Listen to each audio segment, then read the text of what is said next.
Tämän videon tarkoituksena on demonstroida, kuinka GBU-12 saadaan pudotettua korkealta CCRP-moodissa siten, että pommi osuu kohteeseen tiettynä ajanhetkenä noin sekunnin tarkkuudella.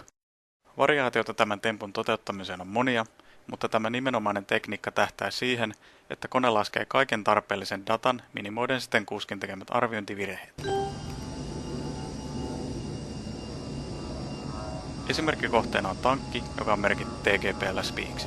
Tehtävä kello on noin 11.55 ja tavoite on, että pommi iskee kohteeseen tasan kello 12.00. Homman ensimmäinen vaihe on parametrien valmistelu, mikä tapahtuu niin sanotusti kuivaharjoittelemalla CCRP-pommitus lentämällä release pointin läpi, kuitenkaan pommia pudottamatta. Release pointissa lentoparametrien tulisi mielellään olla helposti toistettavissa varsinaisessa pommitusvedossa. Release pointtia kohti lennettäessä kannattaa kiinnittää huomiota pommin ennakoituun putoamisaikaan, joka riippuu koneen nopeudesta ja korkeudesta. Tässä esimerkissä putoamisaika pyritään pitämään noin 30 sekunnissa.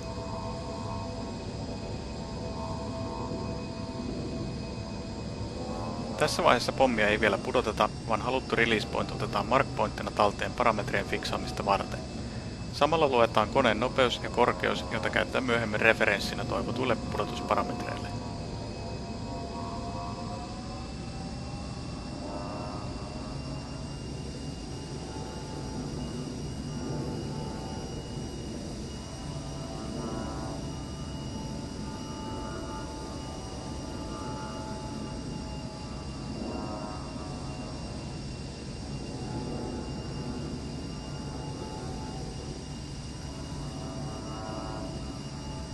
Jotta ennakoitu release point saataisiin nostettua koneen lentokorkeuteen, tehdään CDUlla uusi waypoint.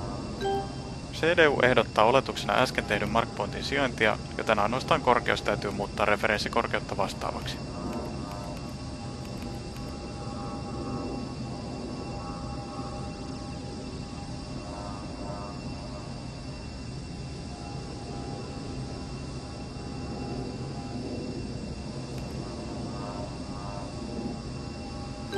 Seuraavaksi tietokoneelle kerrotaan aika halutulle pudotushetkelle. Koska pommin ennakoitu putoamisaika on 30 sekuntia ja iskemä oli telattu 18, häkätään uuden waypointin tavoite saapumisajaksi 11.59.30 laskemalla päässä jäljellä oleva aika haluttuun pudotukseen. Häkin sijasta kellonaika voitaisiin vaihtoehtoisesti asettaa kiinteästi äsken tehtyyn steerpointtiin, mutta häkin käyttö on suositeltavaa, jos tietyn kellonajan sijasta tavoitteena on useamman koneen pommituksen keskinäinen synkronointi.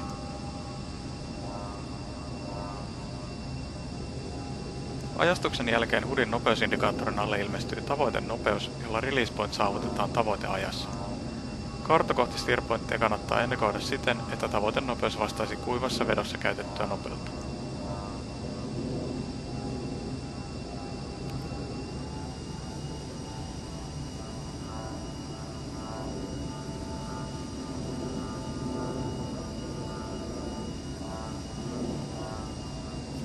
Käännös lähti tässä tapauksessa hieman myöhässä, mikä näkyy tavoitenopeuden karkaamisena.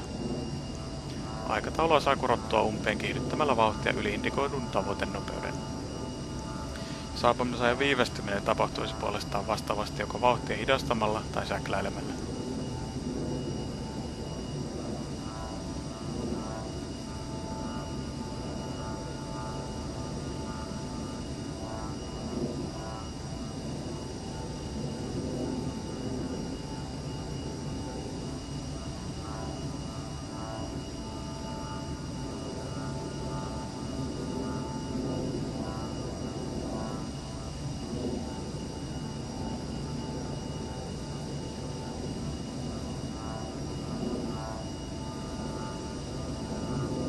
Release pointtia lähestyttäessä tavoitenopeus alkaa heilahdella, koska todellinen release point on hieman sivussa alkuperäisestä pudotuspisteestä. Tällä ei kuitenkaan ole merkitystä lopputuloksen kannalta, kunhan pudotus tapahtuu ajastimen mukaan oikealla hetkellä. Siinä vaiheessa, kun 20 sekunnin laskuri ilmestyy CCRP-tähtäimen yläreunaan, kannattaa huomio siirtää tavoitenopeudesta häk-aikaan. Tavoitteena tässä vaiheessa on saada tähtäimen laskuri ja häk-laskuri vastaamaan toisiaan.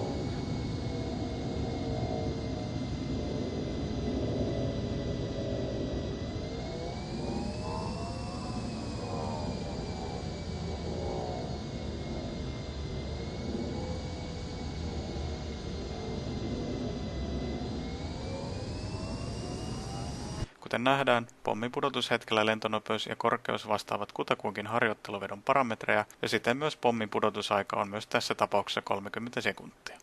Tähtäimen laskurin ja häk-ajan samanaikainen nollautuminen tarkoittaa, että pudotus tapahtui oikealla hetkellä. Kuten sanottu, tavoitenopeuden virhe johtuu kurssipoikkeamasta kuivaan vetoon verrattuna, eikä sitä tarvitse tässä kohtaa välittää.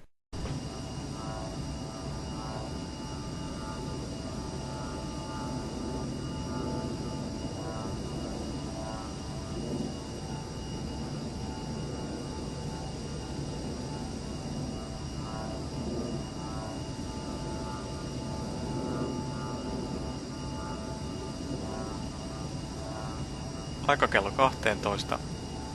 5, 4, 3, 2, 1, 0. Sänky.